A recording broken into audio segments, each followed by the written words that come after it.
ವಿಧಾನಸೌಧದಲ್ಲಿ ಮಾಧ್ಯಮಗಳನ್ನು ಹತ್ತಿಕ್ಕೋದಕ್ಕೆ ಹೊರಟಿದೆ ಸರ್ಕಾರ. ಮಾಧ್ಯಮಗಳ ಮೇಲೆ ಸಿಬ್ಬಂದಿ ಆಡಳಿತ ಸುಧಾರಣಾ ಇಲಾಖೆಯ ದರ್ಪ ಇದು. ನಿಗದಿಪಡಿಸಿದ ಸ್ಥಳದಲ್ಲೇ ಬೈಟ್ ತೆಗೆದುಕೊಳ್ಳಬೇಕು, ಬೇರೆ ಸ್ಥಳದಲ್ಲಿ ರಾಜಕೀಯ ನಾಯಕರ ಪ್ರತಿಕ್ರಿಯೆಯನ್ನು ಪಡೆಯೋ ಹಾಗಿಲ್ಲ ಅಂತ ಹೇಳಿ ವಾರ್ತಾ ಇಲಾಖೆಗೆ ಪತ್ರ ಬರೆದಿರುವಂಥದ್ದು DPAR. ಹಾಗಿದ್ರೆ ಮಾಧ್ಯಮ ಸ್ವಾತಂತ್ರ್ಯವನ್ನ ಹತ್ತಿಕ್ಕುವಂತಹ ಪ್ರಯತ್ನಗಳಾಗ್ತಾ ಇದೆಯಾ? ಅಂಥದ್ದೊಂದು ಪ್ರಯತ್ನಕ್ಕೆ ಹೊರಟಿದೆಯಾ ಸರ್ಕಾರ? ಸಿಬ್ಬಂದಿ ಆಡಳಿತ ಸುಧಾರಣಾ ಇಲಾಖೆಯ ದರ್ಪ ಇದು. ವಿಧಾನಸೌಧದಲ್ಲಿ ಮಾಧ್ಯಮಗಳ ಸ್ವಾತಂತ್ರ್ಯವನ್ನು ಹತ್ತಿಕ್ಕುವಂತ ಪ್ರಯತ್ನ ಆಗ್ತಾ ಇದೆ. ನಿಗದಿತ ಸ್ಥಳದಲ್ಲೇ ರಾಜಕೀಯ ನಾಯಕರ ಪ್ರತಿಕ್ರಿಯೆ ಪಡಿಬೇಕು, ಬೇರೆ ಸ್ಥಳಗಳಲ್ಲಿ ಅವರನ್ನ ಮಾತನಾಡಿಸೋ ಹಾಗಿಲ್ಲ, ಅಂದ್ರೆ ಅವರ ಸೌಂಡ್ ಬೈಟ್ಗಳನ್ನ ತೆಗೆದುಕೊಳ್ಳೋ ಹಾಗಿಲ್ಲ. ಇಂತಹದೊಂದು ಸೂಚನೆ ಕೊಡುವಂತಹ ಪತ್ರವನ್ನ ವಾರ್ತಾ ಇಲಾಖೆಗೆ DPAR ಬರೆದಿರುವಂಥದ್ದು. ಸಿಬ್ಬಂದಿ ಆಡಳಿತ ಸುಧಾರಣಾ ಇಲಾಖೆ ವಿಧಾನಸೌಧಕ್ಕೆ ಹೋಗ್ತಾರೆ ಅಂತಂದ್ರೆ ಪ್ರತಿಯೊಬ್ಬ ಮಾಧ್ಯಮ ಪ್ರತಿನಿಧಿಗೂ ಕೂಡ ಪಾಸ್ ಇರುತ್ತೆ. ಯಾವ ಕಾರಣಕ್ಕಾಗಿ ಹಾಗಿದ್ರೆ ಅವರ ಕೆಲಸ ಮಾಡೋದಕ್ಕೆ ತಡೆಯುವಂತ ಪ್ರಯತ್ನಗಳಾಗ್ತಾ ಇದೆ? ಹಾಗಿದ್ರೆ ಮಾಧ್ಯಮಗಳನ್ನ ಹತ್ತಿಕ್ಕೋದಕ್ಕೆ ಯಾಕೆ ಸರ್ಕಾರ ಹೊರಟಿದೆ ಅನ್ನುವಂತ ಪ್ರಮುಖ ಪ್ರಶ್ನೆ ಇಲ್ಲಿ ಎದುರಾಗುತ್ತೆ. ಜನರು ಮತ್ತು ಸರ್ಕಾರದ ನಡುವೆ ಮಾಧ್ಯಮ ಒಂದು ಸೇತುವೆ, ಜನರಿಗೆ ಎಲ್ಲ ವಿಚಾರಗಳನ್ನು ತಲುಪಿಸುವಂತಹ ಪ್ರಯತ್ನ ಮಾಡುತ್ತೆ ಮಾಧ್ಯಮ. ಆದರೆ ಮಾಧ್ಯಮದ ಕೆಲಸದ ಮೇಲೇನೆ ನಿಯಂತ್ರಣ ಹೇರುವಂತಹ ಪ್ರಯತ್ನಗಳಾಗ್ತಾ ಇದೆಯಾ? ಹತ್ತಿಕ್ಕಲು ಹೊರಟಿದೆಯಾ ಸರ್ಕಾರ? ಈ ಬೆಳವಣಿಗೆ ಕುರಿತಂತೆ ಡೀಟೇಲ್ಸ್ ಪಡೆಯೋಣ. ನಮ್ಮ ಪ್ರತಿನಿಧಿ ಪ್ರಸನ್ನ ಈಗ ಸಂಪರ್ಕದಲ್ಲಿದ್ದಾರೆ. ಪ್ರಸನ್ನ, ಇದೇನಿದು ಸರ್ಕಾರ ಮಾಡೋದಕ್ಕೆ ಹೊರಟಿರೋದು? ಪ್ರತಿಯೊಬ್ಬ ಮಾಧ್ಯಮ ಪ್ರತಿನಿಧಿ ಕೂಡ ವಿಧಾನಸೌಧ ಒಳಗಡೆ ಹೋಗ್ತಾರೆ ಅಂತಂದ್ರೆ ಅವ್ರಿಗೆ ಪಾಸ್ ಇರುತ್ತೆ, ಎಲ್ಲ ದೃಷ್ಟಿಕೋನದಲ್ಲೂ ಕೂಡ ಅವರನ್ನ ಚೆಕ್ ಮಾಡಿ ಒಳಗೆ ಬಿಡಲಾಗುತ್ತೆ. ಇಷ್ಟಾಗಿಯೂ ಕೂಡ ನಿಗದಿತ ಸ್ಥಳದಲ್ಲೇ ಪ್ರತಿಕ್ರಿಯೆ ಪಡಿಬೇಕು ಅನ್ನುವಂಥ ನಿಯಮ ಯಾಕಿಂತ ಒಂದು ನಿರ್ಧಾರ ಅಂತ? ಪ್ರತಿಮಾ, ಮಾಧ್ಯಮಗಳ ಸ್ವಾತಂತ್ರ್ಯವನ್ನ ಹತ್ತಿಕ್ಕುವಂತ ಕೆಲಸವನ್ನ ಇದೀಗ ಸರ್ಕಾರ ಮಾಡೋದಕ್ಕೆ ಹೊರಟಂತೆ ಕಾಣಿಸ್ತಾ ಇದೆ. ಸಿಬ್ಬಂದಿ ಮತ್ತು ಆಡಳಿತ ಸುಧಾರಣಾ ಇಲಾಖೆಯ ಮೂಲಕ ವಾರ್ತಾ ಇಲಾಖೆಗೆ ಪತ್ರವನ್ನ ಬರೆಯಲಾಗಿದೆ.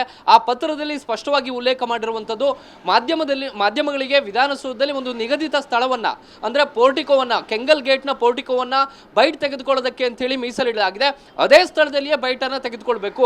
ಮುಖ್ಯಮಂತ್ರಿಗಳನ್ನಾಗ್ಲಿ, ಉಪಮುಖ್ಯಮಂತ್ರಿಗಳನ್ನಾಗ್ಲಿ, ಉಳಿದಂತ ಗಣ್ಯ ವ್ಯಕ್ತಿಗಳನ್ನಾಗ್ಲಿ, ಶಾಸಕರನ್ನಾಗ್ಲಿ, ಸಚಿವರನ್ನಾಗ್ಲಿ ಯಾವುದೇ ಕಾರಣಕ್ಕೂ ಕೂಡ ವಿಧಾನಸೌಧ ಬೇರೆ ಸ್ಥಳದಲ್ಲಿ ಹಿಂಬಾಲಿಸಿ ಬೈಟ್ ತೆಗೆದುಕೊಳ್ಳಬಾರದು ಅಂತ ಹೇಳಿ ಪತ್ರದಲ್ಲಿ ಉಲ್ಲೇಖವನ್ನು ಹೊರಡಿಸಲಾಗಿದೆ. ಈ ರೀತಿಯ ಉಲ್ಲೇಖದ ಮೂಲಕ ಸರ್ಕಾರ ಮಾಧ್ಯಮ ಸ್ವಾತಂತ್ರ್ಯ, ಅಭಿವ್ಯಕ್ತಿ ಸ್ವಾತಂತ್ರ್ಯಕ್ಕೆ ಧಕ್ಕೆ ತರೋದಕ್ಕೆ ಹೊರಟಿದೆ ಅನ್ನುವಂಥದ್ದು ಅತ್ಯಂತ ಸ್ಪಷ್ಟ. ಕಳೆದ ವಾರವಷ್ಟೇ ವಿಧಾನಸೌಧದಲ್ಲಿ ನಡೆದಂತ ಭದ್ರತಾ ಲೋಪಗಳ ಬಗ್ಗೆ ದೊಡ್ಡ ಮಟ್ಟಿಗೆ ಸುದ್ದಿಯಾಗಿತ್ತು. ಸಚಿವರ ಕಚೇರಿಯಲ್ಲಿಯೇ 300 ಗ್ರಾಂ ಚಿನ್ನ ಕಳ್ಳತನ ಆಗಿತ್ತು, 1.5 ಲಕ್ಷ ಕ್ಯಾಶ್ ಕಳ್ಳತನವಾಗಿತ್ತು.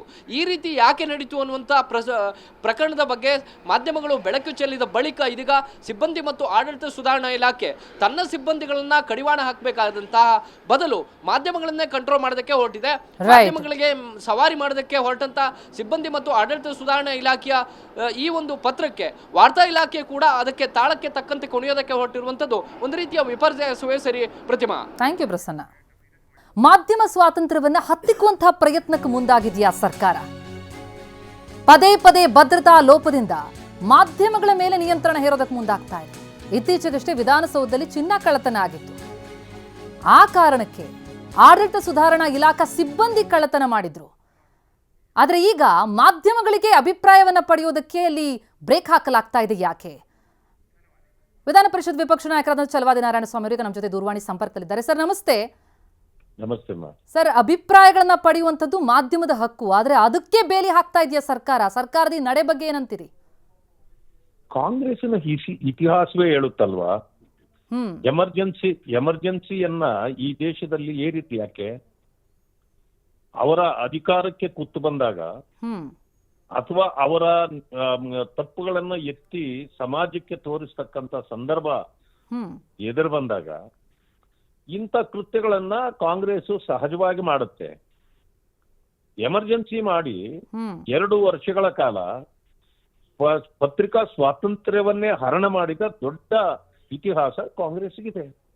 ಸರ್, ಈಗ ಪ್ರಾಕ್ಟಿಕಲಿನೂ ಅಲ್ಲ ಇದು. ನಿಗದಿಪಡಿಸಿದ ಸ್ಥಳದಲ್ಲಿ ಅಭಿಪ್ರಾಯ ಪಡೆಯೋದಕ್ಕಾಗತ್ತಾ? ಎಲ್ಲರೂ ಅಲ್ಲಿ ಒಟ್ಟಿಗೆ ಸಿಗ್ತಾರಾ ಎಲ್ಲ ನಾಯಕರುಗಳು? ಈಗ ನಾನು ವಿರೋಧ ಪಕ್ಷದ ನಾಯಕ, ನಾನೊಂದು ಪ್ರೆಸ್ ಕಾನ್ಫರೆನ್ಸ್ ನನ್ನ ಕಚೇರಿಯಲ್ಲಿ ಕರೀತೇನೆ.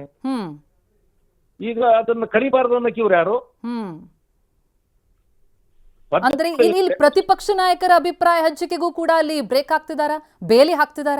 ಅಲ್ಲ, ನಮ್ಮನ್ನೆಲ್ಲಾನು ಕಂಟ್ರೋಲ್ ಮಾಡ್ಲಿಕ್ಕೆ ಇದೆಲ್ಲ ಮಾಡ್ತಿರೋದು. ಇದು ನಡೆಯೋದಿಲ್ಲ. ಇದಕ್ಕೆ ತಕ್ಕ ಉತ್ತರವನ್ನ ನಾವು ಕೊಡ್ತೇವೆ. ನಾನು ಕೂಡ ಈಗ ಚೀಫ್ ಸೆಕ್ರೆಟರಿಗೆ ಮಾತಾಡ್ತೇನೆ, ಹ್ಮ್ ಯಾಕೆ ಈ ರೀತಿ ಮಾಡ್ತಾ ಇದ್ದೀರಿ ಅಂತ ಹೇಳಿ. ಹ್ಮ್ ಎಲ್ರೂ ಒಂದೇ ಕಡೆ ಬಂದು ಮಾಡಕ್ ಆಗೋದಿಲ್ಲ.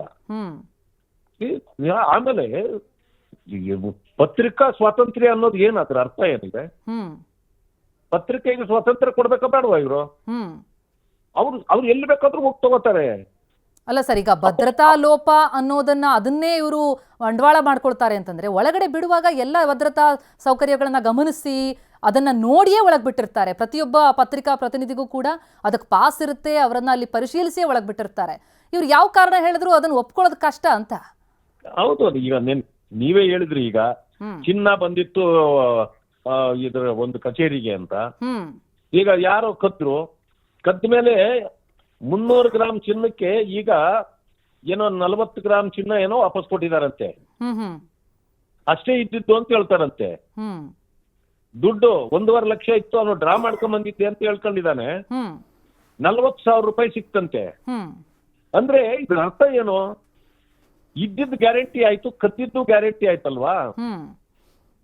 ಅದರಲ್ಲಿ ನೀವು ಸರಿಯಾಗಿ ಕೊಡ್ಲಿಲ್ಲ, ಅದ್ರ ತಪ್ಪು ಇಲ್ಲಿ ಯಾರ್ದು?